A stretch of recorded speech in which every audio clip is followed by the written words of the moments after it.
एक यस्तो व्यक्ति जो दुनियाँको पहिलो चन्द्रमामा पाइला टेक्न सफल भएको थियो। एउटा यस्तो कारण जुन कारणले गर्दा चन्द्रमामा जानका लागि प्रेरित गरेको थियो र सफल पनि भयो। 25 मे 1961 मा एकदम फेमस स्पिचमा दुनियाँको अगाडि यो भन्दछ कि अमेरिकाको प्रेसिडेन्ट जोन एफ केनेडीले यो दशक सिद्धिनु पहिला मानिसलाई मुनमा पठाउँदछौँ र जो व्यक्तिलाई मुनमा पठाउँदछ त्यो व्यक्तिलाई सेफली अर्थमा पनि ल्याउँछौँ भनेर। यसको कारण थियो एक वार जुन अमेरिका र सोभियत युनियनमा चल्न गइरहेको थियो। सम्पूर्णमा मेरो नमस्कार। आज हामी कुरा गर्न गइरहेको छौँ एपोलो मिसन 11 को बारेमा। त्यो थियो दुनियाँको पहिलो मुन ल्यान्डिङ गर्न सफल भएको। 20 जुलाई 1969 एपोलो 11 मिसनको लुनार मोडुल मुनमा ल्यान्ड गर्दछ। यसमा बसेको थियो एस्ट्रोनट नील आर्मस्ट्रङ र बज ओल्ड्रिन। ल्यान्डिङ पछि नील आर्मस्ट्रङले ढोका खोल्ने कोसिस गर्दछ चन्द्रमामा ओर्लिनको लागि। ढोका खोल्नको लागि त्यति सजिलो थिएन प्रेसर भएको कारणले, तर धेरै मेहनत गरेपछि ढोका खोलिन्छ। फेरि आफ्नो भारी स्पेस सुटको साथमा मुनमा उत्रने कोसिस गर्दछ। निस्कने ठाउँ त्यति धेरै ठुलो त थिएन, झुकेर लुनार मोडुलको एक टुक्रा टुट्दछ। यहाँ दुवैजनालाई थाहा हुँदैन किनकि यहाँ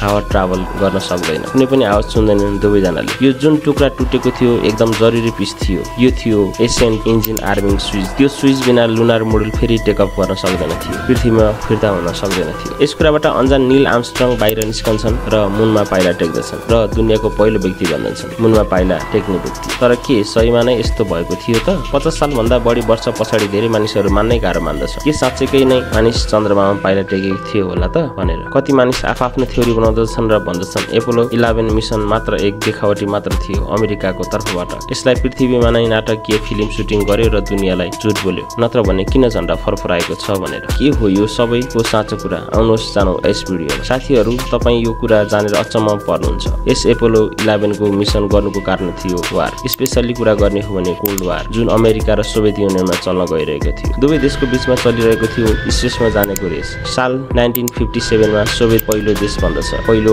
आर्टिफिसियल स्याटेलाइट लन्च गर्नेवाला। यसको नाम थियो स्पुटनिक। यो थियो फर्स्ट म्यानमेड अब्जेक्ट पृथ्वीको कक्षामा राखिएको। अमेरिका सक्ट हुँदछ यो हामी भन्दा अगाडि कसरी गयो भनेर। केही समय पछाडि 1958 मा अमेरिकाले पनि आफ्नो स्याटेलाइट लन्च गर्दछ र 3 वर्ष पछाडि 1961 मा फेरि अमेरिकालाई झट्का लाग्दछ। सोभियत कस्मिनट युरी गागारी पहिलो व्यक्ति बन्दछ स्पेसमा जानेवाला। फेरि एकचोटि सोभियत युनियनले अमेरिकालाई पछाडि नै छोडिदियो। यसको एक हप्ता पछाडि प्रेसिडेन्ट थियो अमेरिकाको जोन एफ केनेडी। उहाँले आफ्नो भाइस प्रेसिडेन्टलाई लेटर लेख्दछ 20 अप्रिल 1961 मा। यो सोध्दछ कसरी हामीले सोभियत युनियनलाई हराउन सकिन्छ। कुनै यस्तो एक स्पेस प्रोग्राम छ हामीले छिटो नै गर्न सकिन्छ जसले गर्दा ड्रोमेटिक रिजल्ट मिलोस् र यस रेसबाट हामी अगाडि निक्लिन सकियोस्। यसको जवाफ केही दिन पछाडि निस्किन्छ।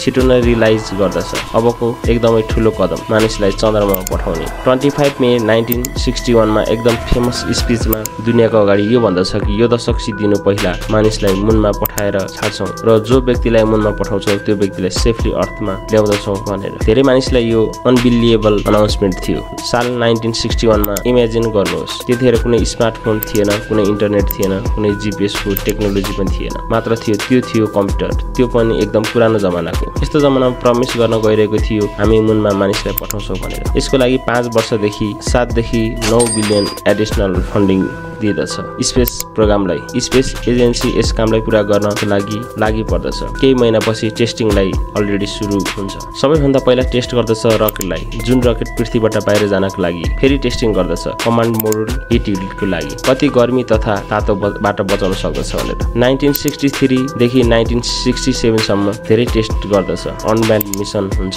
यानि कि कोही पनि मानिस बसेको हुँदैन यो टेस्टिङ गरेको बेलामा। फेब्रुअरी 1967 मा म्यान टेस्टको लागि प्लान गर्दछ, यानी कि एस्ट्रोनटहरू स्पेस क्राफ्टमा बसेर माथिसम्म जाँदछ। यस मिसनको नाम दिँदछ एपोलो 1। तर पृथ्वीमा नै भइरहेको टेस्टिङमा 17 जुलाई 1967 मा स्पेस क्राफ्टको क्याबिनमा आगो लाग्दछ र माथि चन्द्रमामा जानका लागि प्रिपेरिङ गरिरहेको 3 जनाको ज्यान जाँदछ। यस दर्दनाक घटनापछि पनि नासा हार मान्दैन र अगाडिको टेस्ट पनि जारी राख्दछ। एपोलो 4, एपोलो 5, एपोलो 6 यो सबै मिसन अनम्यान्ड मिसन हुँदछ। फेरि टेस्टको लागि अक्टोबर 1968 मा एपोलो 7 लन्च गर्दछ। फेरि एटेम्प्ट गर्दछ मान्छेलाई राखेर र यो मिसन सक्सेसफुल हुन्छ। जम्मा 2 महिनापछि फेरि डिसेम्बर 1968 मा एपोलो 8 लन्च गर्दछ र 3 जना एस्ट्रोनट राखेर मुनको नजिक पठाउँदछ। 3 महिना पछाडि मार्च 1969 मा एपोलो 9 मिसन लन्च गर्दछ। यसमा लुनार मोडुल टेस्ट गर्दछ, जुन हिस्सा त्यो मुनमा झर्दछ। फेरि 2 महिना पछाडि मे 1969 मा एपोलो 10 मिसनमा 3 जना एस्ट्रोनटलाई प्र्याक्टिस गराइन्छ, जुन एपोलो मिसन 11 मा गराइन्छ। तपाईँ देख्न सक्नुहुन्छ कति स्पिडमा एकको पछाडि एक मिसन टेस्ट गरिरहेको छ नासाले 2 देखि 3 महिनाको ग्यापमा। हरेक पटक नयाँ कुराको टेस्ट, रकेटको टेस्ट, स्पेसक्राफ्टको टेस्ट, फाइनली सबै टेस्टिङ पछाडि 16 जुलाई 1969 मा एपोलो मिसन 11 लन्च गर्दछ। यस मिसनको हिस्सामा थियो 3 एस्ट्रोनट, 38 वर्षको कमान्डर नील आर्मस्ट्रङ जो यस मिसनलाई लिड गरिरहेको थियो, कमान्ड मोडुलको पाइलट माइकल कोलिन्स र लुनार मोडुलको पाइलट एडविन बज अल्ड्रिन। यो 3 नाम इतिहासको पन्नामा लेखिन्छ। नील आर्मस्ट्रङ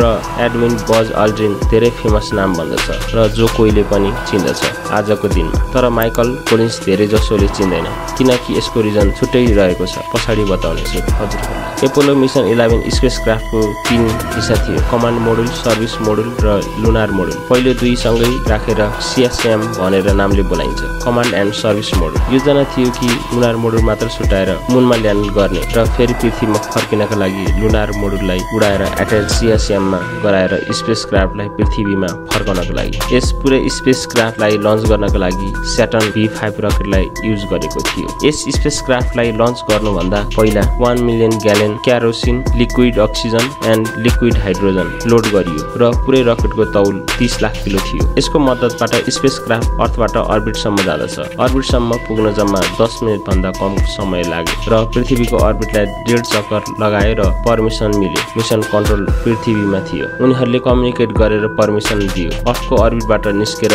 मुनको अर्बिटतिर स्पेसक्राफ्टलाई लैजानु भनेर। यो सबै लन्चको 5 घण्टामा नै भएको थियो। यसपछि चन्द्रमा पुग्न केही दिन लाग्यो र एस्ट्रोनटले त्यतिखेर कहिले सुत्यो, कहिले खाना खायो त कहिले आफ्नो फोटो क्लिक गर्यो। 19 जुलाई 1969 मा अलमोस्ट 4 लाख किलोमिटर ट्राभल गरेपछि एपोलो 11 को स्पेसक्राफ्ट चन्द्रमाको अर्बिटसम्म पुग्दछ।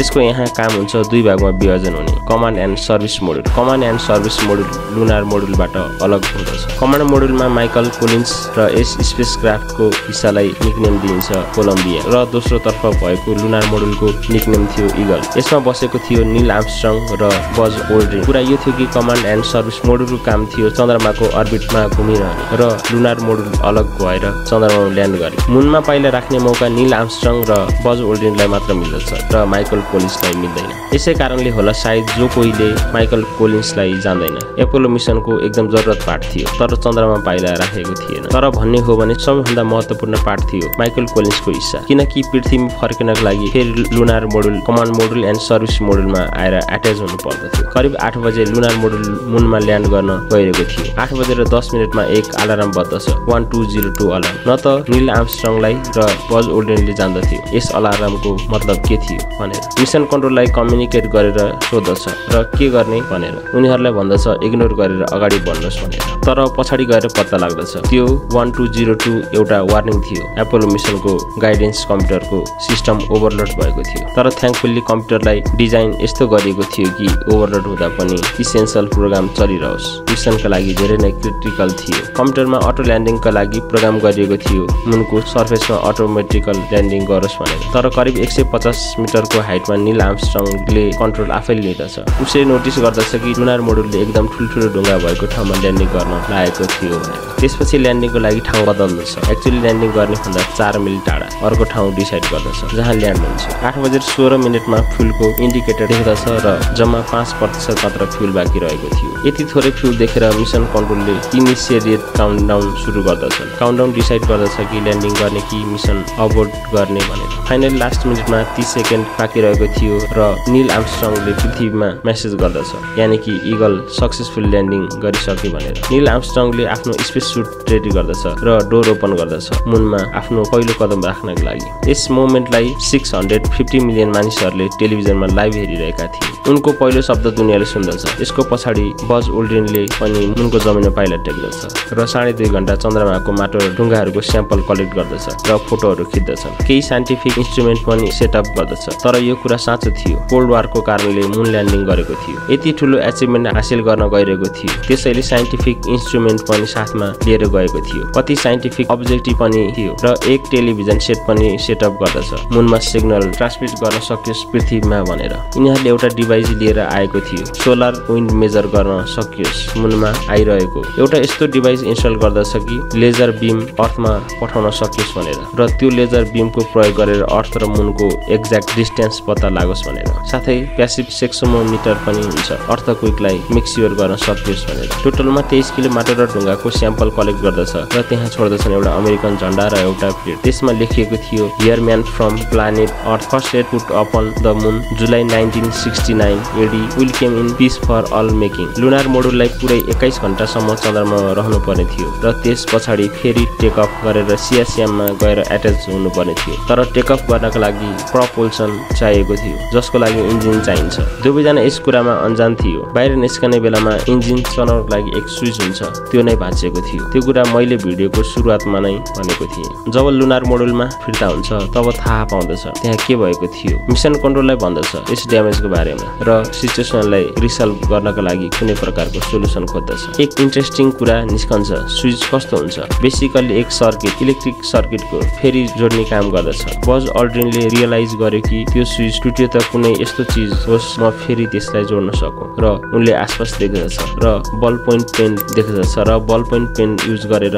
सर्किटलाई फेरि जोड्नको लागि र इन्जिन स्टार्ट गर्नका लागि। र फाइनली लुनार मोडुल सियासियामसँग रिएट्याच हुन्छ र स्पेसक्राफ्टलाई पृथ्वीतिर मोड्दछ। यसमा रहेको 3 जना एस्ट्रोनटहरूले पृथ्वीमा ल्यान्ड गर्ने प्लान थियो। Command module and service module एकअर्कासँग छुटिनु पर्दथ्यो र सर्भिस मोडुल अर्थको एटमोस्फियरबाट डिस्ट्रोइड हुन्छ। त्यहाँ खतरा थियो कि सर्भिस मोडुल धेरै खराब भएर त्यसको टुक्रा टुक्री यताउति उडेर कमान्ड मोडुलमा ठोक्यो भने स्पेसक्राफ्टमा रहेको 3 जना एस्ट्रोनटहरू मारिन सक्दथ्यो। यस कुरालाई अभोइड गर्नका लागि नासाको प्लान थियो सर्भिस मोडुलमा एक थ्रस्टिङ हुन्छ, तर त्यो थ्रस्टिङले काम नै गर्दैन। थ्रस्टिङले के काम गर्दथ्यो भने सर्भिस मोडुललाई कमान्ड मोडुल भन्दा टाढा लग्ने काम गर्दथ्यो, यानि कि एक आपसमा नठोकिस् भनेर। जब यो 3 जना एस्ट्रोनटहरू पृथ्वीमा फर्किन लागेको थियो त्यतिखेर पत्ता लाग्दछ थ्रस्टिङले त काम नै पो गरेको रहेनछ। 3 जना एस्ट्रोनटहरू कमान्ड मोडुलमा बसेर हेर्दछ आफ्नो अगाडि कसरी सर्भिस मोडुल टुटिरहेको छ भनेर, यानि कि त्यसको टुक्रा यताउति उड्न लागिरहेको छ भनेर। यो सबैभन्दा ठुलो मिरेकल हुन्छ कि त्यो टुटेको हिस्साले केही पनि असर गर्दैन, कमान्ड मोडुल सेभ रहन्छ।